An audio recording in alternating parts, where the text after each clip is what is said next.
I really do believe that we are in this really interesting pivotal moment as leaders to show that investing in women is not just smart business, but it's the key to impact and change in a really big way. Women are powerful, they are resilient, and they are hungry and angry to make change. My name is Ajaita Shah, and I'm the founder CEO of Frontier Markets.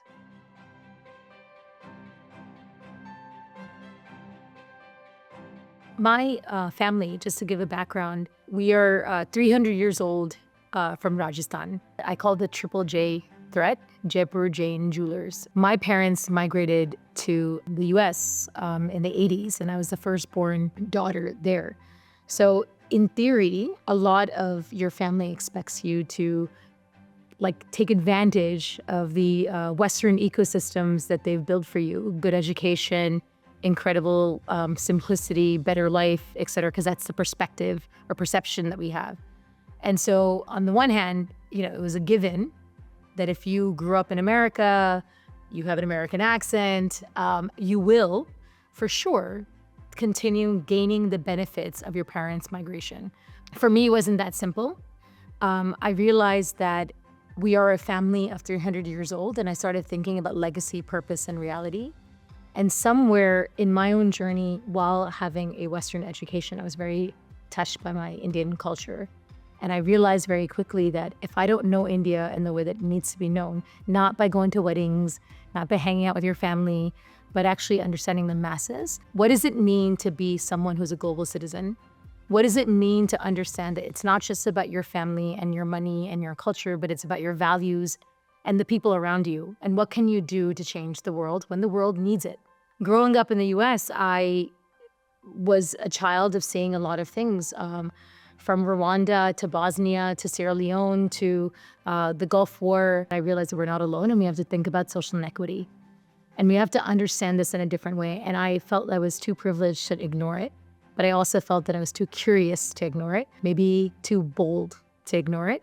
And so I decided to try and understand rural India.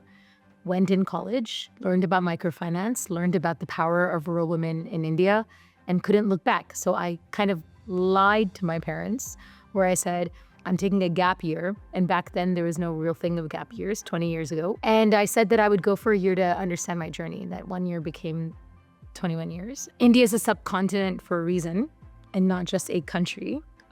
It is representing 700,000 villages in a landmass that has over 800 million people that fundamentally are living in poverty, are living without access. And back then, in 21 years ago, it was horrible. No electrification, no roads, no access to any basic services. But what really not only angered me about the inequity, but also what humbled me was their spirit. The women that were in those villages were still always welcoming, always resilient, always wanting to try to find ways to fix the problems themselves without lack of resources.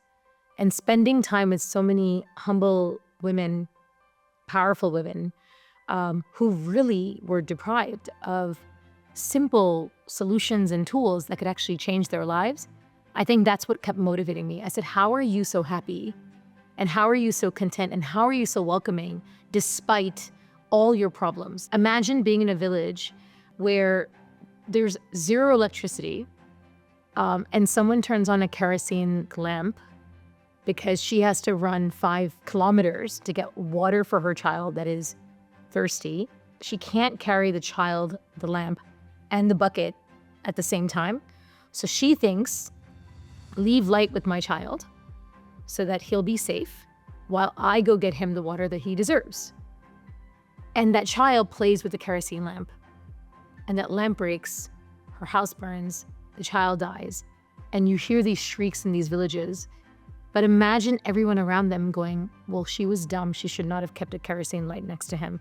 Versus being angry about the fact that they're in this situation in the first place. So I've witnessed, unfortunately, many of these kind of stories. And that is what baffled me. Because ultimately, on the one hand, you have these disasters On the other hand, you have these women that are so resilient. And on the other hand, you have this ecosystem that you know can change.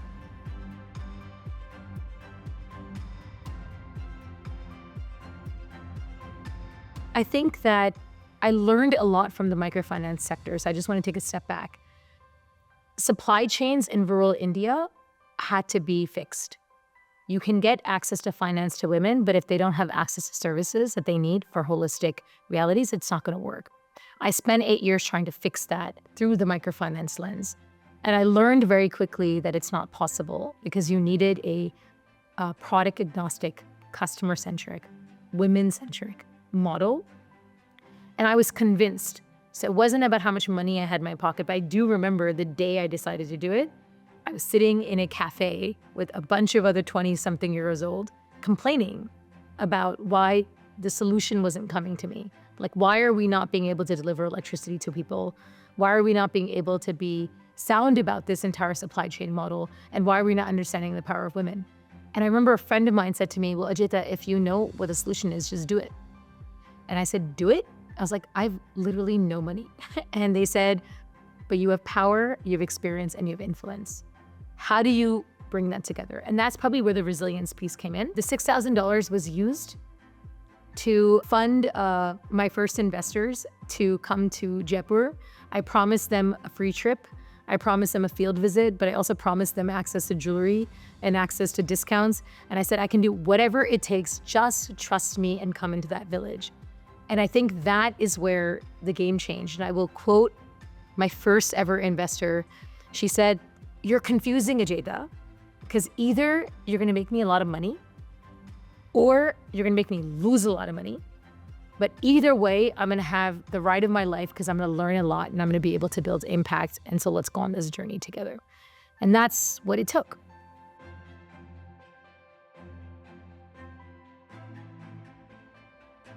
So Saheli in Hindi means my girlfriend, my bestie, for lack of a better word. It's someone who is not just a neighbor.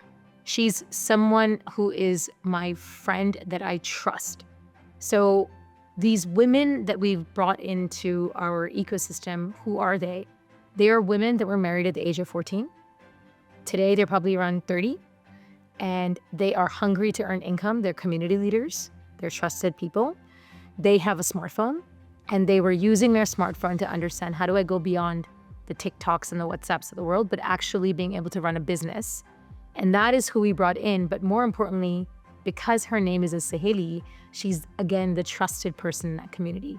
So the other women who see her as their Saheli, their bestie, they're the ones that actually come to her with all their problems. And her job is not to sell and be an entrepreneur and make money. Her job is to fix problems of the Harvard ecosystem in a way that creates a sustainable livelihood for her, but also creates access and opportunities for her people. It's a formidable reality that women are powerful.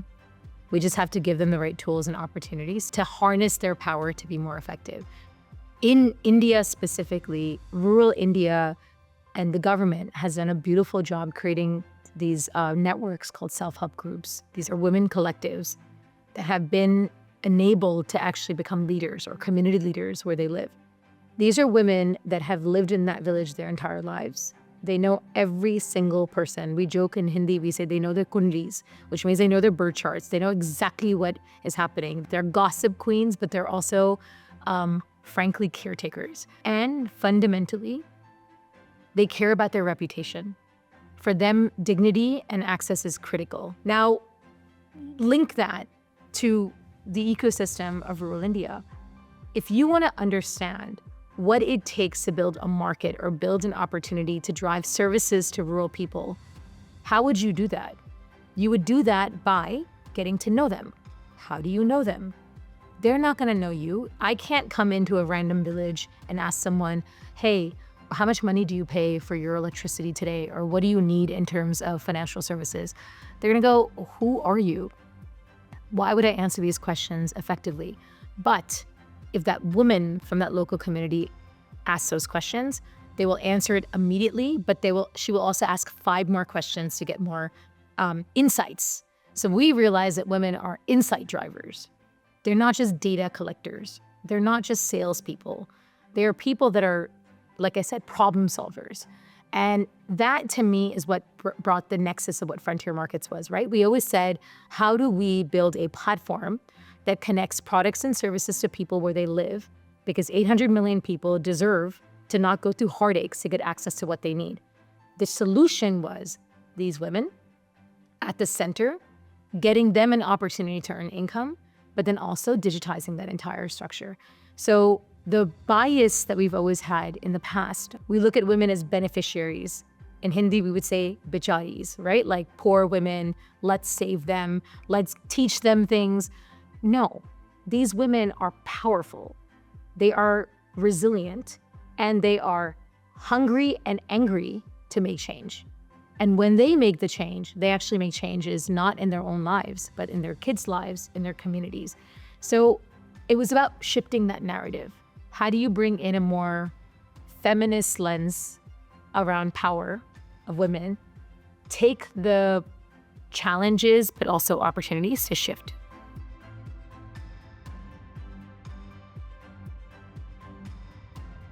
I can put this in a lens from India, but I can also put this in a lens from the global south. What is rural markets, right? Rural markets are places where you have agrarian families that ultimately are living in villages where they're not being able to access the services that they need efficiently and effectively, right? They're having, and it's not just India, though India represents 800 million people out of the 4 billion people that we're talking about in terms of a untapped market. These are 4 billion people that even if they were spending $100 a month, please understand how big that economy is, right? We're talking about $30 trillion from the last numbers that I saw in terms of where the opportunity lies.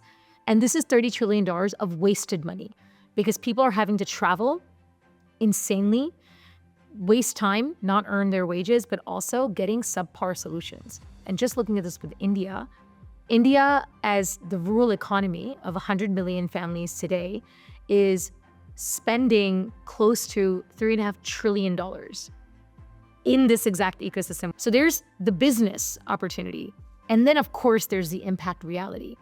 These are people that are feeding families for the rest of the world. And if they're not getting their kids educated, or they're not getting a chance to access finance, or they're not getting access to the services that they need, it's kind of a crime, right? When you think about the masses versus the few. How did we design this? One, you had to be convinced that the rural market is real. It's a market. It's an opportunity. Second, you had to understand how do you then get the right insights?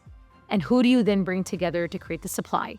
And is it worth it? Does one build a supply chain to reach out to tier 5, tier 6 rural communities where there's 500 people maximum? Is it worth it? The answer is yes in both ways. And how you do that is through technology. I think for me, the big game changer was when we had brought the women that we've already talked about, our Sahelis, because they were already collecting the insights, because they already know their communities. We just had to give them the right tools. So we created a technology platform called the Meri Saheli app, which is designed with, for, and by these women. Vernacular, AI-enabled, but a data collector and an ecosystem facilitator. So she can do e-commerce business on that. She can collect data and insights around the people, around any topic you can ever think of.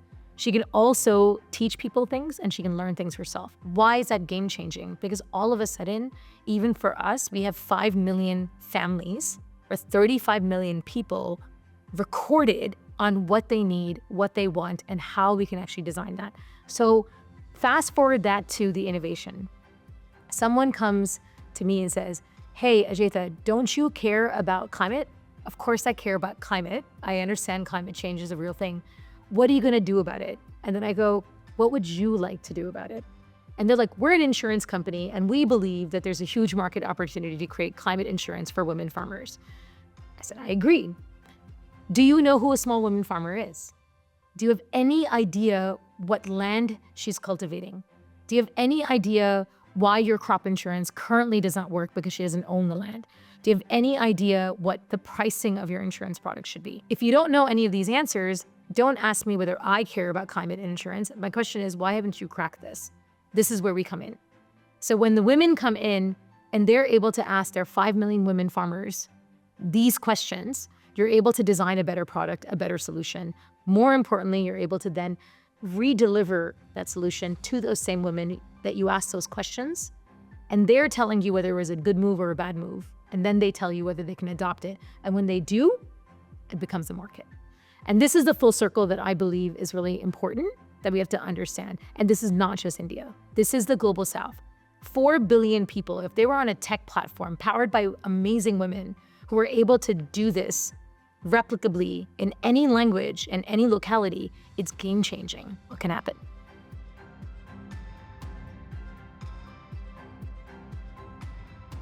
So Frontier Markets essentially has become a tech platform and a supply chain. We create a supply chain and we digitize that supply chain. We want to make sure that the rural household gets access to services.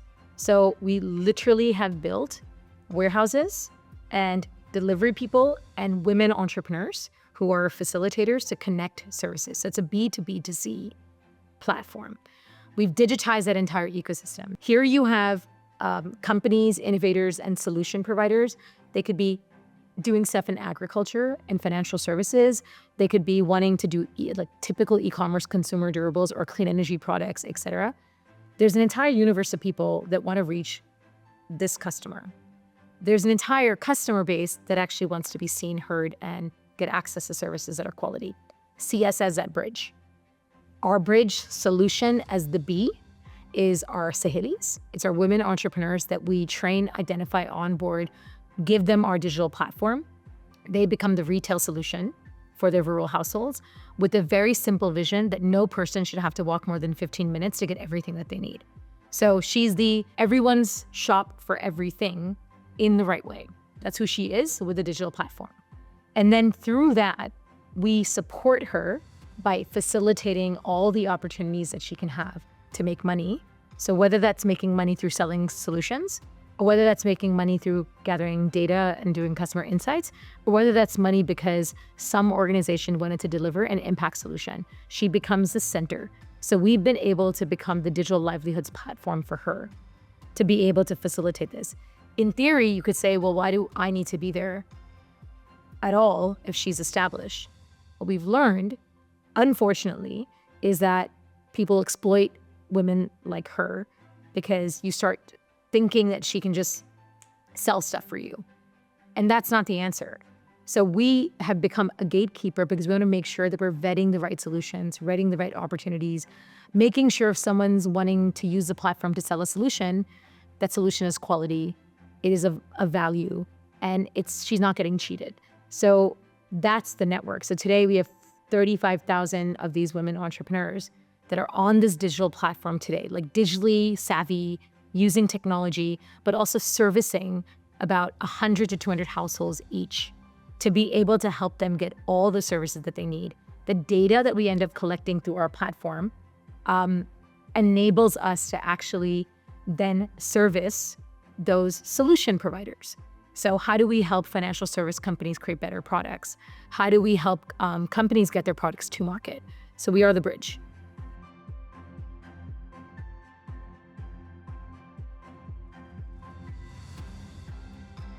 I really do believe that we are in this really interesting pivotal moment as leaders to show that investing in women is not just smart business, but it's the key to impact and change in a really big way. And I think that what we've done in India is, like I said, it's like a speck. So a lot of people praise our numbers. Wow, 40,000 women entrepreneurs reaching 35 million people. This is amazing.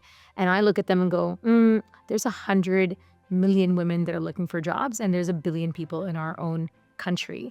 So we need to push further and faster in a very serious way. But also, I realized that our model is not standalone.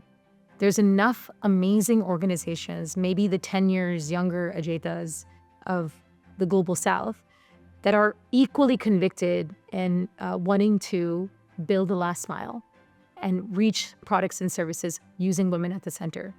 So how do we help them not take 15 years, but do this in 3? And where do we come in as a leader in the right way? So for me, the Zide Sustainability Prize is such an important prize because it's about giving you that time and space to think through your phased approach of what can be exponential scale, like 100x, but also providing you the opportunity to be on a platform that allows people to see that, you know what? Women-led businesses can be social unicorns. And frankly speaking, allowing you to also get access to other advisors and other opportunities to link with government. If I think about my dream at 50, I want to see $1 billion fund that focuses on women and access across the global South. And I want to be driving that, but I think this is the right pathway to make that happen. And I think the prize acknowledges the work, gives you the platform, but also gives you the time and space of resources. It's not about using money to scale. It's about using money to exponentially transform. And I think that's really the opportunity here, which excites me till no tomorrow.